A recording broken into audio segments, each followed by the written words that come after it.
a hablar del juego de cartas Illuminati, que incluso tiene hasta los stickers en las mensajerías. Vamos a ver de qué se trata, quién lo creó y qué dice. El primer juego Illuminati fue creado por Steve Jackson, que se inspiró en el Illuminatus de 1975 de Robert Anton Wilson, que es una trilogía. Y el primer juego de cartas, o quizás, si vamos a hablar con propiedad, el único juego, porque lo que salió después es otra cosa. El primer juego salió entonces al mercado en el año 1982. Lo que salió en 1994 son cartas coleccionables. Y ahora vamos a explicar qué es esa diferencia y cuál es todo lo que hay, porque no hay un solo juego de cartas en el sentido de grupo de cartas. Siempre se habla de uno, pero hay muchos.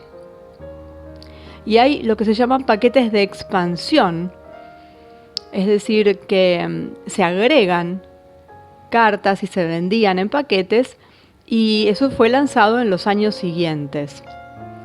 Y por supuesto, tiene un reglamento, y en la introducción al libro de reglas para Illuminati Expansion Set 1, que es del año 1983, dice: tal vez los Illuminati estén detrás de este juego. Están, por definición, detrás de todo. Eso lo escribió Robert Shee, que es uno de los que trabajaba en Steve Jackson Games, que es la empresa que hizo esta serie de cartas. Entonces, en 1994, que es el que siempre se muestra el diseño más conocido, porque el del 82, si bien tienen muchas cartas en común, los dibujos difieren, y obviamente pasaron más de 10 años, tiene otra estética. Pero el del 94, que es el que todo el mundo conoce, se llama New World Order. El otro es el juego Illuminati. Así que también hay una gran confusión con todo esto. Y este del 94 es el juego de cartas coleccionables, que es el que más llamó la atención, porque es el que tiene muchos eventos representados en las cartas que, bueno, supuestamente ocurrieron después en la vida real. Y ahí es donde surge la pregunta, ¿no? Ellos tenían acceso a información sobre el futuro, una especie de profetas para poder hacer predicciones, o tenían una agenda y sabían lo que iba a ocurrir. Bueno, nunca lo vamos a saber, por supuesto. Bueno, está el sitio de la empresa, que es Steve Jackson Games, y cuando uno va a ver, lo que más llama la atención es cómo la compañía utiliza la pirámide con el ojo que todo lo ve. Y bueno, vamos a ver, entonces, en el año 82 sale este Illuminati New World Order Deluxe. Así se llamó. En el año 83 hubo una extensión, digamos, se vendieron como cuando uno compraba las figuritas para llenar álbumes. Bueno, acá pasaba lo mismo. Se vendían paquetes con nuevas cartas, que son paquetes de extensión, le llaman, o nuevos sets. De eso fue habiendo durante los años que siguieron, y que servían también como una especie de ayornamiento para el juego original. Después salió esta del año 94. Algunos hablan del año 95 porque fue justo sobre el final del 94, y depende del país es la fecha en que se lanzó, que es el Illuminati Nuevo Orden Mundial. Después salió el Illuminati I2K New World Order, el simulacro de incendio bávaro Illuminati New World Order, la distracción asegurada mutua Illuminati New World Order, Asesinos Illuminati New World Order, eso fue en el año 96. Illuminati Subgenio New World Order del año 98. Señores del Crimen Illuminati New World Order. Lavado de cerebro Illuminati New World Order. Illuminati en alemán New World Order. Illuminati varios y extras New World Order. Esos son todos paquetes que se fueron vendiendo aparte, para el que quería extender, y se podían usar en el juego original o simplemente en esto del año 94, que empieza a ser un coleccionable, es decir, una serie de cartas coleccionables, como si fueran figuritas, que se intercambian entre las personas que las tienen, y es lo de siempre, como siempre se hizo, ¿no es cierto? Uno va juntando un mazo y cambia con otra persona la que le falta o la que le gusta, y se juega, entre comillas, de esa manera. Por eso es distinto las cartas que conforman el juego, que tiene reglamento, que es un juego de roles, como un juego de mesa, ¿no es cierto?, que se juega con naipes. Y como hay tantos. Y diferente es esto que se lanzó después, que no tiene que ver con un tablero en donde se juega y demás, sino que se coleccionan. Y bueno, ahí después entra el tema de interactuar con otras personas que tienen también estas cartas que fueron comprando en estos paquetes y que nos podemos intercambiar porque nos sobran o nos faltan. Bueno, así es la cosa. El tema no es ese, porque no vamos a entrar en el reglamento del juego ni en la cuestión de cómo se juntaba la gente para intercambiar figuritas, sino lo que dicen, el contenido. Y los dibujos que tienen además es lo que más llama la atención, porque en general tienen, la carta en sí está constituida por varios puntos. Lo que primero llama la atención es el dibujo. Para ese dibujo estuvieron contratados varios artistas y varios dibujantes que trabajaban para esta empresa. Y en la mayoría de estas cartas se puede encontrar un símbolo recurrente, con algunas variaciones posibles, que es un triángulo que puede estar vacío o con un punto de alguna forma, como mínimo. En algunos casos el símbolo está más oculto que en otros, a veces se lo ve a simple vista, en algunos casi no se lo puede percibir y en otras pareciera que no está, al menos. Así, uno buscándolo no lo encuentra, pero en la mayoría de las cartas está este triángulo con algo adentro dibujado. Debajo del dibujo, que es, como vuelvo a decir, lo que más llama la atención cuando uno después lo compara con un evento que sucede en la vida real, porque es impactante cómo el dibujo parece sacado de alguna fotografía o de algún video que se haya hecho sobre ese evento.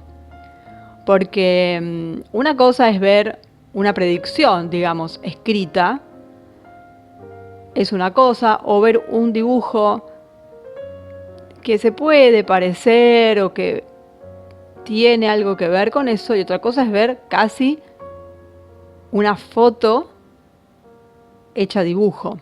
Eso es lo más impactante. Y debajo entonces de este dibujo aparece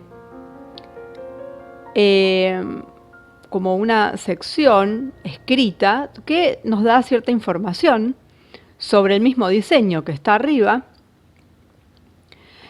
Y ahí da algunos datos que son bastante encriptados, pero bueno, hay una pequeña redacción que sirve para explicar un poco el dibujo y que también tiene una información valiosa porque de ahí podemos sacar varios datos. Y después en la misma carta hay un montón de otras cosas que tienen que ver con el juego en sí, como para poder ir avanzando, como el famoso juego de la oca y demás, ¿no es cierto?, en ese sentido. Entonces lo que vemos es siempre en la parte de arriba un nombre, que es lo que ellos llaman el nombre del grupo, que está en la parte superior. Después está el cuadro del texto principal, que es este que yo mencionaba, que está debajo del dibujo, que lo que hace es, bueno, describir el dibujo y también la relación con el grupo, que es la palabra que está arriba de todo, y las habilidades. Bueno, es un pequeño resumen, ¿no? Después hay unos números bastante grandes que están cerca de la parte inferior y a los que le llaman potencia. Eso está en la parte inferior, debajo de esta descripción que ellos hacen escrita. Justo debajo, a la izquierda, está esto que se llama potencia. Y a la derecha, en la misma línea, está lo que se llama resistencia. Y en esa parte inferior izquierda también aparece, debajo de esos números grandes, aparece algo escrito también, a lo que le llaman alineaciones. A veces hay, a veces no hay nada. Y en la parte inferior derecha, debajo de esto que se llamaba resistencia, aparece lo que se llama atributos, que también pueden estar o no. Esos van variando según la carta. Y en los bordes están las flechas, que le llaman flechas de control, que son flechitas que pueden ir para la derecha o para la izquierda. Eso tiene que ver con el funcionamiento del juego en sí, así que no vamos a entrar en cómo es que funciona, porque en todo caso, se puede encontrar en red cómo jugarlo, y no sirve de nada si uno no tiene el juego. Pero nada más para echar luz sobre cuando uno ve estas cartas, que ve que tiene un montón de cosas y que no se entienden los números, por ejemplo, ¿qué son esos números? Bueno, tiene que ver con cuántos puntos en realidad uno gana y se van haciendo cálculos y tiene que ver con eso, con la mecánica del juego. Lo que a nosotros nos interesa, digamos, para analizar es el dibujo y la parte redactada que viene justo debajo del dibujo. En total las cartas son 655. Y las más famosas son las de las torres, la de la princesa Diana. Es decir, que se confirmaron después en el tiempo. Sobre todo el de las torres, el dibujo es muy llamativo. Cuestiones de salud, cuestiones varias que hemos visto que se van dando. Sabiendo que ya muchos se han llevado a la realidad, y es como el tema de los Simpson. Es que tienen a un profeta, tienen a un medium, tienen a un vidente, o es que ya saben lo que va a pasar porque forman parte del círculo y simplemente lo avisan de alguna forma, como siempre lo hacen incluso con las películas y demás. Cada cual puede pensar lo que quiera. Estamos acostumbrados a que esto suceda con varias cosas y sabemos que ellos tienen una especie de obligación de avisar, y después si uno se entera o no es otro tema. Pero acá están estas cartas que uno las puede conocer a todas,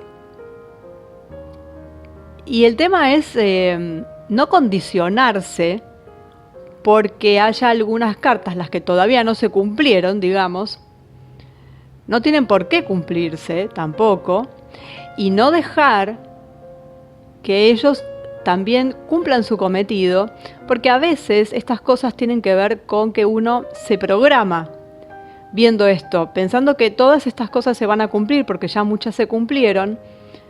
Las que están ahí dudosas o todavía sin evento al cual relacionarla, uno se queda esperando que eso suceda, y al poner la energía en la seguridad de que eso va a suceder, y lo mismo hagan muchas personas, se mueve una energía que puede llevar a que esto tenga una especie de caldo de cultivo, se vayan dando las condiciones para que suceda. Y también lo hacen para eso estas cosas, para que uno ya esté programado mentalmente, viéndolo, preparado, esperando que la cosa suceda. Entonces no hay que entrar en el juego precisamente de quedarse esperando, de estar seguros de que va a pasar algo de lo que dicen estas cartas, simplemente porque algunas se cumplieron. Entonces es simplemente saberlo, saber de qué están hablando, porque mucha gente habla del tema y a veces uno se queda con la duda. Pero no enloquecerse ni buscar cuál es el hecho relacionado con la carta en cuestión. Lo mismo que con cualquier otra profecía hecha por cualquier otro, como Nostradamus, como además que hay gente que pasa todo el tiempo de su vida tratando de ver cuál es el hecho que se puede relacionar con tal o cual profecía. Y en realidad ya no importa, porque si va a pasar, va a pasar. Hagamos lo que hagamos. Y si no pasó y estamos forzando el relacionar la profecía con un hecho, estamos perdiendo el tiempo. O sea, básicamente estamos perdiendo el tiempo siempre con estas cosas, porque si está escrito de manera tal que ya hay profecías al respecto, ya está. ¿De qué le sirve a uno amargarse o estar pendiente o dejar de hacer cosas por tal o cual cosa, o atormentarse o tener miedo, que es básicamente lo que siempre tratan de que tengamos? Entonces, no quedarse pegado con eso, simplemente conocer la información, porque es algo que está ahí, porque es algo que puede surgir en una conversación, pero no estar pendientes todo el tiempo de eso, porque hay que vivirla la vida, no estar esperando que la profecía suceda, porque cuando suceda ya va a ser tarde, si es que sucede. Entonces tenemos dos opciones: sucede la profecía y estuvimos todo el tiempo esperando eso atormentados, con lo cual no vivimos y llega la profecía y pumba, o la profecía nunca se cumple y llega al final de nuestra vida esperando la profecía y malgastamos el tiempo siempre temerosos de que vaya a pasar tal o cual cosa. Entonces eso se aplica para todo tipo de profecía. Y acá tenemos algo parecido, que si bien podemos sospechar que es una agenda, pero juega el mismo papel dentro de nuestra psiquis. Entonces es para jugar un poco y para hasta reírse de cómo nos están poniendo las cosas en la cara, de cómo se ríen de nosotros. Entonces nosotros nos tenemos que reír de ellos. No empezar con el miedo, ni estar esperando que tal o cual cosa suceda, o fanatizarse y decir, porque lo dijeron las cartas de los Illuminati, tal y cual, es el del dibujo, porque estas cartas son de manipulación total y absoluta. Entonces hay que tener mucho cuidado, porque enseguida nuestro cerebro empieza a jugarnos en contra. Entonces hay que tomar esto así, como simple información que pasa por nuestra cabeza, pero no hay que engancharse con eso, porque nos manipulan, nos meten miedo, nos cuelgan en el tiempo esperando que esto pase y no nos dejan vivir nuestra vida. Entonces no hay que darles entidad, hay que conocerlo, al que le interese, por supuesto. Una de estas cuestiones proféticas, como los Simpson, como todas estas cosas, o simplemente una agenda ya preestablecida. Bueno, ahí están, las cartas están, forman parte de un juego de los 90. Y algo más que se suma a toda esta cosa embrollada y que ya tendría que ir terminando, ¿no? Pero bueno, habría que mirar en las cartas qué dicen, porque parece que, así como los protocolos, vienen dando en el clavo.